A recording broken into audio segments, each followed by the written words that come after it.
Buenas tardes. En esta oportunidad les voy a hablar acerca del síndrome de lisis tumoral. Y bueno, soy la alumna Díaz Silva Leti de la Universidad Privada Norbert Wiener. Haciendo una pequeña introducción, pues en cuanto al concepto general, vamos a mencionar que el síndrome de lisis tumoral constituye una de las principales urgencias oncohematológicas y va a tener lugar por la liberación masiva del contenido intracelular y por los productos derivados de su metabolismo al torrente sanguíneo.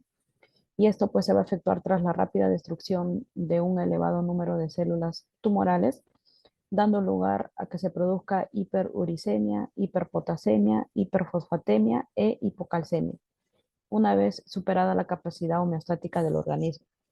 Y a consecuencia de ello, lo que se va a presentar en el organismo es una toxicidad orgánica que va a ir acompañada de una respuesta inflamatoria sistémica por parte del organismo, ocasionando pues un daño renal agudo, que el paciente pueda presentar arritmias, convulsiones e inclusive la muerte.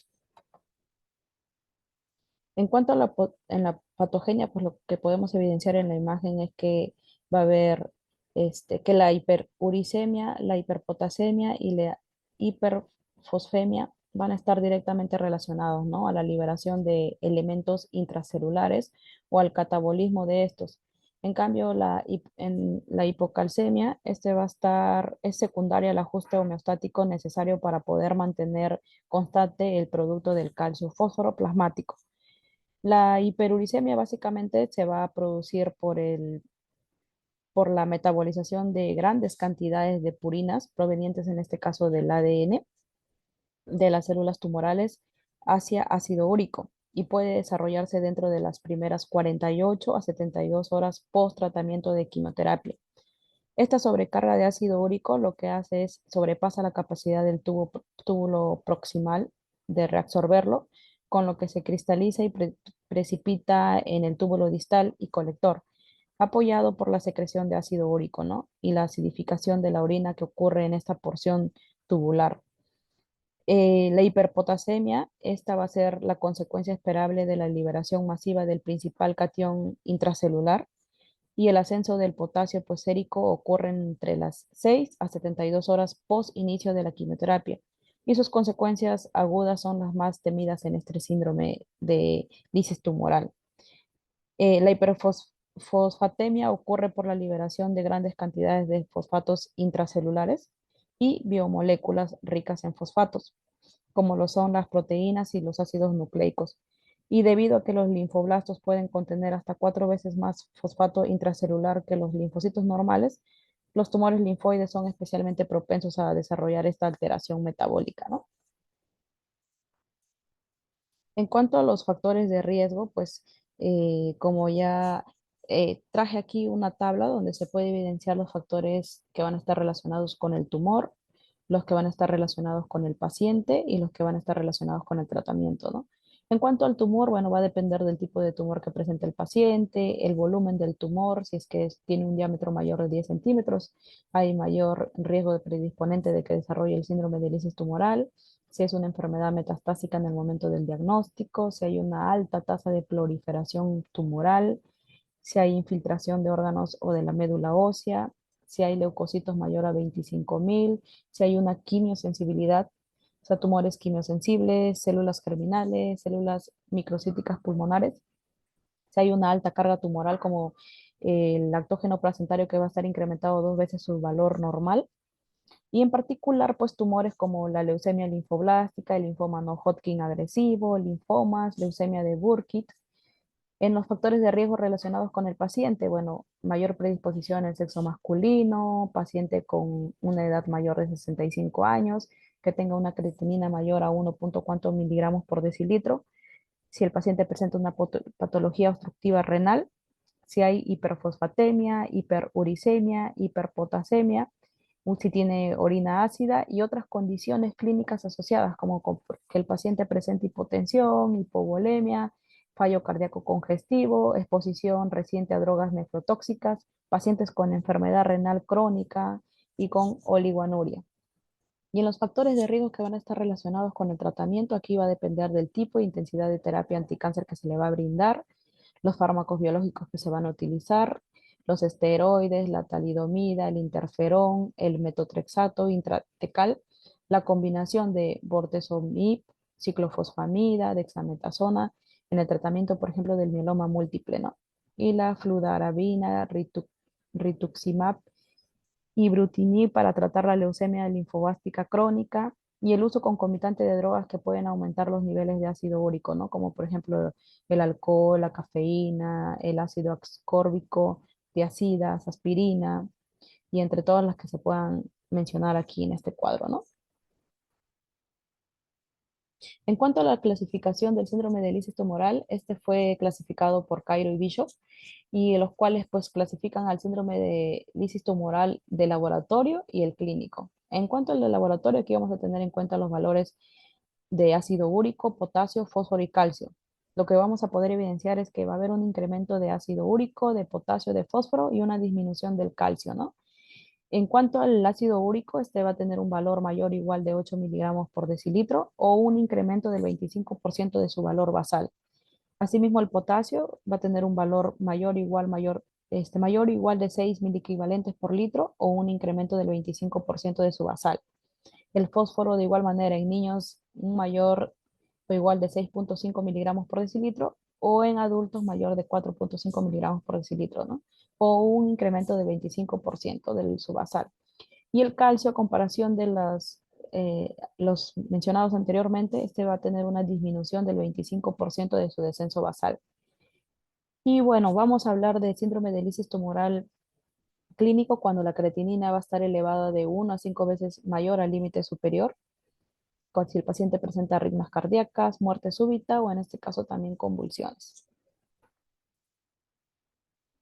En cuanto a las manifestaciones clínicas, pues estas se van a presentar de acuerdo a la alteración que se presente, ¿no? Como por ejemplo en el aumento del ácido úrico, cuando hay presencia de uricemia, los pacientes presentan anorexia, náuseas, vómitos, diarreas, letargo, oliguria y anuria, ¿no? Bueno, acá va a estar comprometido la parte renal. En la hipercalemia, va a dar la clínica más potenciales y mortales y es la que más nos preocupa. Y dentro de ellas, pues, es las arritmias, ¿no? Que van a ser potencialmente mortales. Va a haber cambios electrocardiográficos como las ondas de picudas, los complejos QRS ampliados, las fusiones de los complejos QRS con la onda T. En cuanto a la hipocalcemia, la clínica, bueno, se va a manifestar por náuseas, vómitos, tetania, calambres musculares, los espasmos carpopedales, laringoespasmos, letargo y los pacientes también pueden llegar a convulsiones y a coma. Y en cuanto a la hiperfosfatemia, pues pueden precipitar en este caso la conducción del cardíaca, desarrollando también lo que son las arritmias fatales. En cuanto al tratamiento de síndrome de lisis tumoral, lo básico es poder hidratar, ¿no? Hidratar al paciente con líquidos intravenosos mayor a 3 litros por metros cuadrados por día. Es decir, se le pasa el doble de mantenimiento de lo habitual y no se debe añadir potasio al líquido de hidratación, ¿no? Asegurar un volumen de orina superior a 100 mililitros por metros cuadrados por hora con un control horario. Añadir un diurético de asa para poder forzar la diuresis, si es que no es el adecuado el que presenta el paciente. La bioquímica se tiene que sacar cada 6 horas en las primeras 24 horas después del diagnóstico. Tiene que haber un riguroso balance de líquidos, ¿no? Y este va a ser cada 4 horas. Y también colocar una sonda urinaria para poder controlar la diuresis. Controlar el peso del paciente 2 veces al día. En caso de retención de líquidos, la furosemida se puede utilizar intravenosa de 0,5 a 1 miligramo por kilogramo o manitol de 0,5 miligramos por kilogramo, ¿no? Si el aumento del peso del paciente es mayor a 3 kilos. Y en el caso de que el paciente presente oliguria o anuria severa, una dosis única de furosemida de 2 a 4 miligramos por kilo de peso para poder mejorar, en este caso iniciar el flujo urinario del paciente, ¿no? Asimismo, también se debe administrar lo que es la rasburicasa. Pues se utiliza de 0,2 miligramos por kilogramo intravenoso durante 3 a 7 días, dependiendo de las condiciones clínicas y los parámetros bioquímicos que va a presentar el paciente. No es necesario ajustar la dosis en caso de insuficiencia renal o hepática. Y cuando la rasburicasa esté contraindicada, debe asegurarse de que se administre una dosis máxima de alopurinol para poder disminuir, en este caso, la uricemia, hasta un máximo de 800 miligramos al día en 2 a 3 dosis divididas, ¿no? En cuanto a la monitorización del paciente, bueno, aquí es básico monitorizar los signos vitales del paciente, como la saturación de oxígeno, su frecuencia respiratoria, su frecuencia cardíaca, su tensión arterial, la temperatura, al menos cada 4 a 6 horas. Es importante también poder monitorar el flujo urinario y el peso diario del paciente, el balance líquido cada 6 horas, tomarle un EKG al inicio del estudio y según la evolución del paciente. La analítica sanguínea también poder revisar cómo se encuentra el potasio, el fosfato, el calcio, el magnesio, la urea, la creatinina y el urato al menos cada 6 horas inicialmente, utilizando muestra de gases en sangre, ¿no? En este caso el AGA. El manejo de la muestra de sangre y rasburicasa después de la administración de la rasburicasa, los niveles de ácido úrico van a continuar cayendo en los resultados in vitro y por ello es que los niveles de urato serán falsamente bajos, ¿no? Lo que va a dificultar un poco la interpretación. Y este efecto puede ser mitigado, aunque no completamente evitado, colocando inmediatamente la muestra en hielo y llevándola al laboratorio de bioquímica para un ensayo rápido. Y esto no siempre va a ser factible en la práctica porque en cuyo caso el cuadro bioquímico y clínico debe considerarse en su totalidad para poder guiar la gestión. Si no hay evidencia del síndrome de lisis tumoral, se puede reducir la frecuencia de analíticas y en este caso también los controles. En cuanto para poder tratar la hiperpotasemia, aquí las manifestaciones clínicas, como ya la mencioné, van a ser náuseas, eh, anorexia, vómitos, diarrea y alteraciones neuromusculares y las cardíacas, ¿no? Que son las más temidas. Las medidas generales a corto plazo es utilizar el gluconato de calcio al 10% en bolo intravenoso, el cual va a ser lento, 10 mililitros durante 10 minutos y una dosis máxima de 40 mililitros. La dextrosa al 50% en infusión intravenosa continua, se le va a pasar 100 mililitros con insulina soluble, 10 unidades administradas durante 15 a 30 minutos. Y posterior a ello, pues el control de los niveles de glucosa en sangre cada hora, ¿no? Se puede nebulizar al paciente con salbutamol de 10 a 20 miligramos en 4 mililitros de solución salina por nebulización durante 10 minutos, que es de 4 a 8 veces la dosis utilizada como broncodilatador. La diálisis, si no es posible o no hay control con estas medidas, el poliestireno sulfonato de sodio oral se puede dar 15 gramos con 15 mililitros de lactulosa cada 6 horas. O el sulfonato de poliestireno sódico rectal de 30 a 60 gramos como enema, pero es menos eficaz, ¿no? Después de 8 horas lavar con enema de fosfato. En cuanto a la hiperfosfatemia, las manifestaciones clínicas, bueno, incluyen náuseas, vómitos, diarrea, letargo, convulsiones. Si la hidratación y la administración oportuna de rasburicasa no lo previenen, puede ser difícil de controlar los niveles de fosfato que no sea mediante diálisis. Se ha descrito también el uso temporal de hidróxido de aluminio entre 50 a 150 miligramos por kilogramo por día, pero no es, pero es lento para poder actuar y mal tolerado, ¿no? Por lo que no se recomienda de forma rutinaria, en este caso el hidróxido de aluminio. Y lo que se debe evitar es el suplemento de calcio, excepto en casos de irritabilidad neuromuscular. En cuanto a la hipocalcemia, bueno, la hipocalcemia grave puede originar parestesias, tetania, ansiedad en el paciente, espasmo, así como también broncoespasmos, por lo cual debe tratarse con calcio en las dosis más bajas necesarias para poder aliviar los síntomas del paciente, ¿no?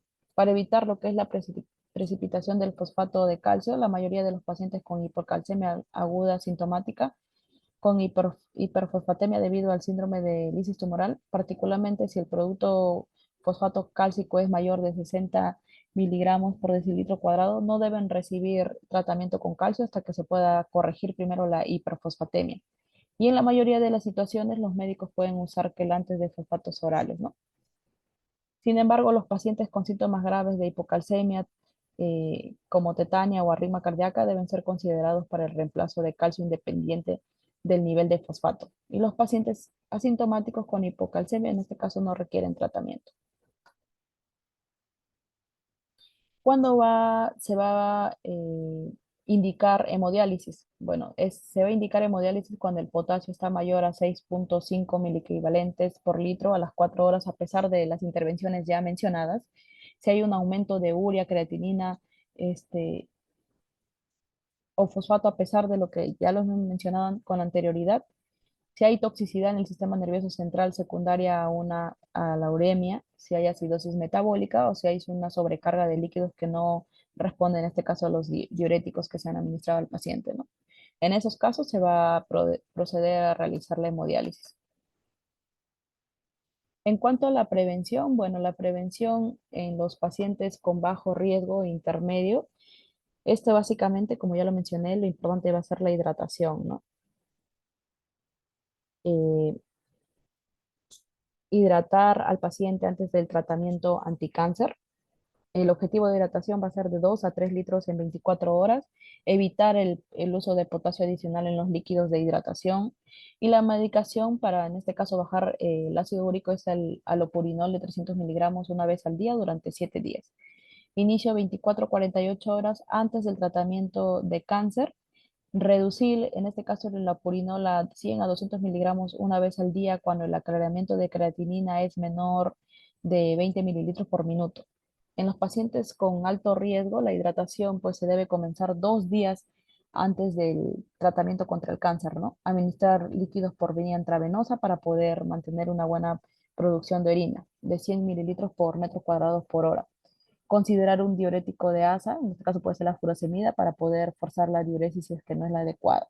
Y evitar el potasio, ¿no? Adicional en el líquido de hidratación. La medicación, la rasburicasa de 3 miligramos intravenoso, comenzando 30 minutos antes del tratamiento contra el cáncer. Se puede considerar una segunda dosis en ciertos casos y para personas con la deficiencia del 6-GPD se puede utilizar el alopurinol de 200 a 400 miligramos por metro cuadrado por día, entre 1 a 3 dosis divididas, ¿no? Hasta un máximo de 800 miligramos al día.